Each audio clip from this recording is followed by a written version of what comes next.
Аускультация сердца. Для начала мы должны встать справа от пациента и найти проекции для точек выслушивания. Всего у нас 4 проекции имеется. И последовательность мы начинаем с митрального клапана, потому что он более остальных подвержен каким-либо патологиям. Митральный клапан у нас находится на уровне 5-го межреберья в области верхушечного точка.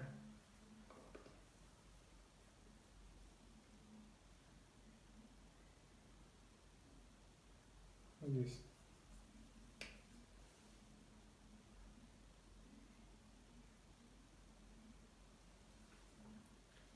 Далее. В вторую очередь мы находим аортальный клапан. Он у нас находится на уровне 2-го межреберья. Слева, в правой части грудины. Справа от грудины. Вот в этой области. Следующая проекция. Это у нас клапан легочного ствола. Он находится на этом же уровне, только слева от грудины.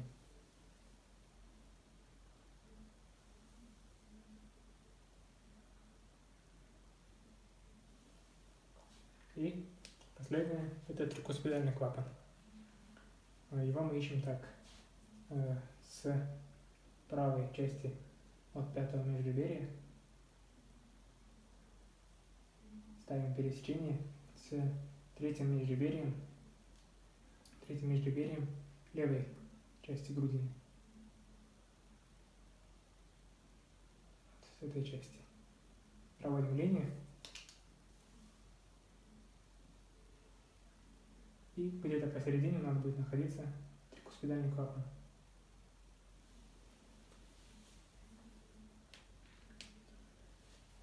Так, мы нашли проекции.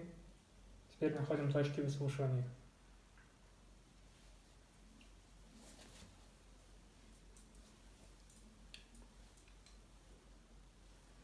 Точка выслушивания митрального клапана у нас находится там же, где и его проекция.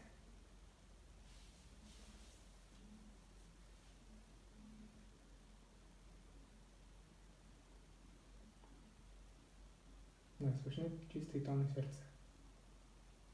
Следующее. Аортальный клапан.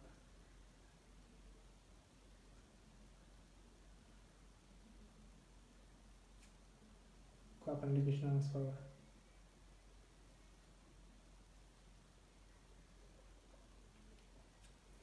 Трикуспидальный клапан у нас лучше выслушивается у основания мечевидного отростка. Здесь.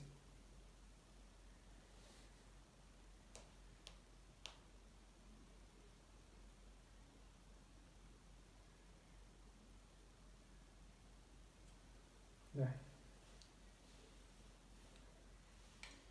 Да, теперь нужно дать характеристику тонам. Первый тон, систолический, он по времени соответствует верхушечному толчку и вот, пульсом сонной артерии. Да, также первый тон хорошо выслушивается в первых и четвертых точках. Первой и четвертой точке. Первый тон у нас выслушивается лучше, чем второй. И наоборот, второй тон лучше выслушивается во второй и третьей точке. На этом у нас аускультация сердца закончена.